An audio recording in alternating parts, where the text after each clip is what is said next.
Tsaka ang ulam niya ngayon, anong ulam niya ngayon na Ate Ali? Yung palaya kong ligaw. Ang palayang ligaw? Ito po daw ang ulam nila ngayon. Tingnan po natin. Ito po ang ulam nila. Ang palayang ligaw po ang ulam nila po mga kabayan. Ayan. Ano po ito Ate Ali? Ayan? Opo. Ito po ang ulam po nila. O yan o. Ano po ginagawa niyo po dito Ate Ali sa ampalaya na yan? Mapait po yan? Talaga pong sausaw po sa bagoong.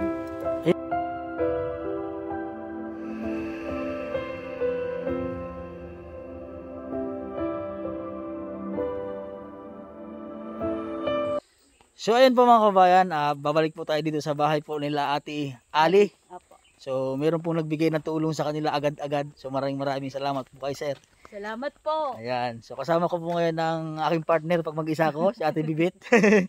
maraming salamat po sa pag-isasama niyo po sa akin lagi. So akit po tayo dito. Akit tayo ng bundok. Ang bundok. Ayan. So dito po yung daanan po namin. So nandun po ang sasakyan namin sa malayo. Ayan. Opo! So ito po mga kababayan. So ito po yung pamilya po ni Ate Ali. So andito po yung mga anak niya kasi po ay tinaon ko po siya na hapon po para nandito po lahat yung anak niya. At ano po ang pangalan kasi natagpuan ko po Ate Ali dito nung isang araw ay si Adrian po at si Donna. Si Adrian lang at saka si Donna. Okay. So yung ano po pangalan niya isa? Albert po. Si Albert po. Saka si Rosan. Si Albert, Rosan. So si Albert po kasi at saka si Rosan ay wala pa po dito nung nandito kami. Oo, kasi tanghali po kami pumunta ano. So ang labas po pa nila ay hapon. Hapon po. Si Albert. Anong grade na ni Rosan? Grade 3. Oho. So ibig sabihin magkaklase po yung dalawa. Ba't po na-late yung inayos ko pa nga po ang papel. Inayos niyo po yung papel niya? Anong gusto mo paglaki kay Albert? Pulis po. Oh, pulis. Si Kuya si Kuya Adrian maging ano? Guardia. Pulis at guardia. Oh. So si Ate ay Ikaw anong gusto mo paglaki? teacher ata yan siya, teacher. Si Ate Rosan, anong gusto? Doktor. Wow, doktor. Parang si Gerald, doktor ah. Ayan. So, kamusta yung Ate Rosan? Kamusta yung buhay niyo dito sa bundok? Mahirap. Ano yung mga pinapagdaanan niyo dito? Pag minsan, anong inuulam niyo dito? Ampalaya. So, anong ginagawa niyo sa ampalaya? Nilalaga niyo yung ampalaya? Paano pag wala ng ampalaya? Anong naulam niyo dito? Mga gulay. So, yun po ang ano. Paano pag halimbawa po malakas yung ulan? Malakas ang ulan. Tapos, nabaha. Kasi dumadaan pa kayo sa ilog. Nakakapasok pa rin kayo noon? Hindi na. Dahil po sabi ko ng teacher, kung alam po, alam na po daw papasok na nakakawa po daw at kalaki nga pong tubig na daan po dyan. Malaki po ang baha po. Baha. So malayo. Malayo po pati, kakaawa po daw mga bata bago po makarating ng school, basa na rin po. So wala po silang payong? Wala po, sukob-sukob lamang po sila. Anong sa isang payong? Sukob-sukob lang. 5 piraso kayo doon. So bali po kasi ay yung anak po ni ate ay 5 lang po. Isang kapote po ng yung pong kapote po ng sako ng abono, yun po ginagawang pangkubong po sa ulo. Yung plastic? Opo. Ay sukob-sukob kayong 3 magkapatid doon. Ang layo grabe ang hirap po ng kalagayan nila dito. Malayo yung pinapag-aralan ng mga batang ito, naglalakad sila. So, wala silang dito, tubig. So malay mo ay magpadala yung natin ng ilaw dito, solar, para magkaano kayo ng solar, ha? Mag-aral kayo mabuti, Ate Rosan, ha? Para ito naman ay para sa inyo. Kung sa ano man ay halimbawa ay hindi man kayo na pamanahan ng mga magulang nyo ng lupa o ano man. So sa pag-aaral, makatapos kayo sa pag-aaral, yan yung sikap pag-aaral, kaya naghahanap buhay kami natulong po rin ako magtabas-tabas ng damo para po makatulong po sa pag-aaral araw-araw po may mabaon. Sabi-sabihin, nagtatabas po kayo ng tubo, Ate Ali. Tumutulong po kayo sa asawa niyo. Magkano po kinikita yun sa pagtatabas po ng tubo? Ay, ng madam mo. Ano po? Meron po 250, 200 po lang. Napagkasya niyo po yun sa araw-araw, pagkain niyo po. Sabi kulang po rin, pinaghati-hatian na lamang po yun. Yung pagkain po na yun. Magkano po ang ano nila, ang baon po nila sa school? Ito mga anak. Kataasan na po, 10 piso po yun. 10 piso po. Pinakataasan niyo na. Pinakamataas na po yun. Wala po pare-pareho po. Dapat naman may baon. Kinukuha na lamang po namin dagdag ako na lamang po sa aming bugong po nila. Pagkain niya lang. Pag sa school po, ano po yung madalas po nilang baon, yung baon, yung ulam? Kadalasan po itlog po lang. Itlog po lagi ang mura. Po ang mura-mura pong panabog po. Merong 8 po isang piraso. Pag walang itlog. Bika-bika po mga iyan. Sa isang itlog, hati-hati nilang. Hati-hati po, wala po mahalaga po may iba, may kanin pong ba. Mahalaga may ulam, may kanin, ano? Kayo ba, Ate Rosan, sa school nyo, siyempre, di ba, mayroon kayo mga klase na mga may pira, masarap ang ulam. Naranasan nyo bang mainggit sa kanila o ano? Hindi ka nainggit sa kanila? Yun yung maganda, no? Huwag mainggit sa kapwa. Ano? Kung ano yung nabigay ng magulang nyo, dapat ay dapat maging masaya kayo kung ano yung nakayanan ng mga magulang. Ano? So natuwa po ako kay Rosan dahil hindi po daw siya nainggit sa kanyang mga klase. Kaya ikaw, kuya, halimbawa ay ganun, ang ulam nyo ay itlog na pinaghati-hatian yung 5 magkakapatid, o ilan sila hapon? 3 o 3 magkakapatid kasi 3 kayo pang hapon, ano? Oo, bali 3 sila magsahapon. So yun po silang nagbubugong. Siyempre makikita mo yung mga klase mo na ano, na masarap ang ulam. Na ano ka ba sa kanila? Na hindi rin. So yun ay magandang ano ha. Maganda po yung pagpapalaki natin sa kanila. Dahil huwag kayong mainggit sa iba. Oo. Kung ano man lang yung nakayanan, di pagpasalamatan na lang natin. Ano? So, itlog po daw. Pagka sa isang itlog po daw, pinapaghati-hati nila ang nilang magkakapatid. Puntang school. Kung ano yung pangarap ko sa buhay na maging pulis, ay ano mo, kailangan ay pursige ka. Huwag kahit yung itlog na pinapaghati-hatian yung magkapatid. Isipin mo yun. Kahit na ngayon, sabi ko sa'yo, pag yan ay nakapagtapos ka sa pag-aaral, kayong dalawa, kaya ang ulam nyo ngayon, anong ulam nyo ngayon na Ate Ale? Yung papalya pong ligaw. Ang palayang ligaw? Ito po daw ang ulam nila ngayon. Tingnan po natin.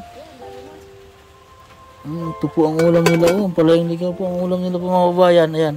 Ano po ito Ate Ali? Ayan? Opo. Ito po ang ulam po nila. Yan Ano pong ginagawa niyo po dito Ate Ali sa ampalaya na yan? Mapait po yan? Talaga pong sausaw po sa bagoong. Ayun ang ginagawa niyo? Opo. Ibig sabihin, ganyan, bagoong lang ang katapat. Wala po mahalaga po tayo kung makakapin. Palaya, sausaw sa bagoong lang po yan. Sa bagoong po ang kaya po. Nakakayanan mo yun at tirosan yan, ganyan. Na ang palayang ligaw. Sarap naman yan, masustansya, Sabi po ang ulam nila ngayon, ang palayang ligaw na nilaga. Tapos, bagoong po daw yung sausawan nila. So, yan po. Kakarating lang po kasi ng kanyang asawa. Yan po. Ito, ang mga nakuha. Mga ilang kilo po yan, Ate Ali? Baka po yan po mga 5 po yan. Hindi, 5 kilo. Magkano 1 kilo niyan? 20? 20 po. 20, 100 lang po yan. Ang kikitain nyo sa araw nito ay 100 lang. Tapos papagkasahin nyo na po yun. Pagkakasahin nyo po yun. Binaman po. Basta po may garnito araw-araw kuha na po din 2 kilong bigas. Isang balot ng tuyo. Isang balot ng tuyo. Yun lang pong isang kilong bigas, isang balot na tuyo, iugo na sa kanila. Tapos ngayon ay kakarating lang po kasi ng kanyang asawa, naglaga agad po agad si Ate Ali po ng pangulam po nila ngayon. So nakwento niya po sa akin Ate Ali noon na itong mga anak niya po ay wala pang kulang pang gamit sa school. Bali ano po ang mga kulang sa kanila Ate Ali sa school? Notebook po, papel, lahat po. Kulang tigigisa po lang po eh. Ano po ang ilang papel, ilang notebook po ang binili sa kanila? Hindi po dapat po 10 pa po. Oh, Marami pa pong kulang. marami pang kulang. Ilan lang po ang nabili niyo sa kanila? Tigli-5 po lamang. Bawat isa po tigli-5 pong piraso lang. Tigli 5 piraso. Eh bakit pong grade 6 ang notebook po nun ay 20. 20 pirasong notebook. Opo. Ay grabe namang notebook na iyon. 20. So si ate, ilan pa po ang kulang ng panganay mo? 15 pa po yung piraso. 15 pa. Lilima pa po eh. Hindi, 15 piraso pa. Ano pa mga kulang sa school? Ano mga anak nyo? Intermediate po daw. Si Ate Rosan, ano pang kulang ni Ate Rosan? Crayola at intermediate. Yun ang kulang sa'yo. Opo. Gusto mo magkaroon ng ganon? Opo. Pag may magbigay sa'yo, anong sabihin mo sa magbigay sa'yo? Salamat po. Salamat po. Ayan. Si Kuya, anong kulang sa'yo Kuya? Gayon po din. Intermediate at saka Crayola. Ayan si Kuya oh. Mapasayahin ikaw. Anong gwardiya, anong kulang sa iyo? Si Pulis. Si Pulis, ang kulang ni Pulis ay sa bag po. Anong kulang sa kanya po? Lapis po dat mga bag po. Lapis. Tingin ko sa akin, huwag ko lapis at saka Crayola at saka bag. Opo. Wala ka. Opo. Oo. Yan po ang kulang ni guard kasi guard po ang pangarap niya. Si ate, si Bunso, anong kulang ni Bunso? Gayon din po. Ganon din. Opo. Wala siyang bag. Wala po.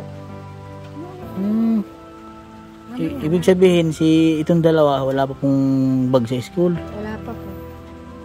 Yung bag Meron po nagagamit din yung mga panluma ay nasira na nga po din. Nasira na yung gamit na sa school. Paano pag halimbawa ay may magbigay sa inyo ngayong mga pambiling bag o magamit sa school? Ha? Ikaw, sugar guard, ano sabihin mo sa magbibigay sa iyo ngayon? Ikaw Kuya, gusto mo ba makumpleto yung gamit mo sa school? Ikaw ate, gusto mo magkaroon ng bag? Ha? Hayain kasi ito. So, ayun po mga kababayan ay kaya po kami bumalik dito Ate Ali ay meron pong nagbigay ng tulong sa inyo. So ako po ay natuwa dahil napanood niya po yung video natin agad-agad at hindi ko po akalain na mag-i-sponsor sa inyo si Sir. Tutugon agad yung panalangin natin dahil kami man po ni Ate Bibit ay nanalangin din po na meron po magbigay na tulong sa inyo. So ganun po kami, kung ano po yung mga tinutulungan po namin, kami po ay nagdadasal din po, kasi yun po yung hangarin namin na makatulong sa inyo, mga katulad nyo, Maraming salamat po kay Sir Mr. Benny C ng USA, California. So nagbigay po si Sir ng tulong para sa inyo, sa mga anak nyo. Salamat po sa nagbigay po na tulong.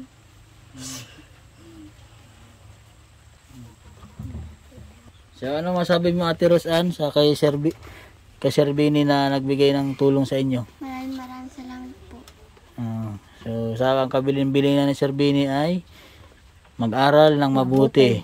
Ha? Opo. So kung ano man yung kailangan sa school ay magsabi lang kayo sa akin at mabibigay po ni Sir Benny sa inyo. So ano masabi mo kuya kay Sir Benny na Maraming salamat po sa tinalang. Ayan. So nagpadala si Sir Benny po sa inyo ng 5,000 pesos po ang pinibigay sa inyo. So maraming salamat po Sir sa tulong niyo po. Thank you po. Ito po ay ibibili niyo ng gamit sa school, mga bata. So, kung ano yung kulang, Siya pong bibili. ibibili niya po ano. So, katulad din sa kanya, ilang pang kulang na notebook? 5. 5 pa. Tapos kung ano pa yung kulang sa school. Tapos, itong dalawa, Bag po. bilhan nyo ng bag. Ang dalawang bata. Tapos si ate, kung anong kulang po nila. Ano? Tapos yung halimbawa po ay meron mang lumabis, hindi pang budget nyo lang po doon sa pangbaon nila araw-araw. Itabi nyo po yun at ibibigay nyo yung baon araw-araw. Ano? So, at ay pag halimbawa ay may kailangan pa kayo kung sa sunod na mga may mga activities, kung ano man, pwede kayo magsabi at isabihin natin ka sir. Ano? So, ayun lang, kahibilin lang ni sir ay para kayo na mabuti. Ha? Kasi ayun naman po ay ang tulong namin sa inyo ay hindi para sa amin. Ayun ay para sa inyo. Para sa inyong kinabukasan. Kinabukasan nyo, mag-aaral kayo mabuti. Ano? Pagka, magtyaga-tyaga lang kayo sa pag-aaral ha. Ayun po. At ibibigay ko na po yung pera po sa kanila mga kababayan. Ito. Bibili ng bag. Masaya ikaw? Ha? Ay, ba't ito na naman ito? 20 lang pala yun. Ito, sa kabila. Abot po ang kamay niyo po ate. Ate Ali.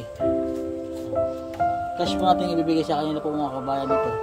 Si ate na po yung bahala mamili sa kanyang mga anak. So bukas wala silang pasok. So pwede niyo po silang kasama sa bayan. Kaya po ang anak, mamili po kayo doon. Ano? Tapos mag-send lang po kayo sa akin na picture. Ano? Para isunod natin kasi yung mga pamili niyo. Ang bata ano? Ito po.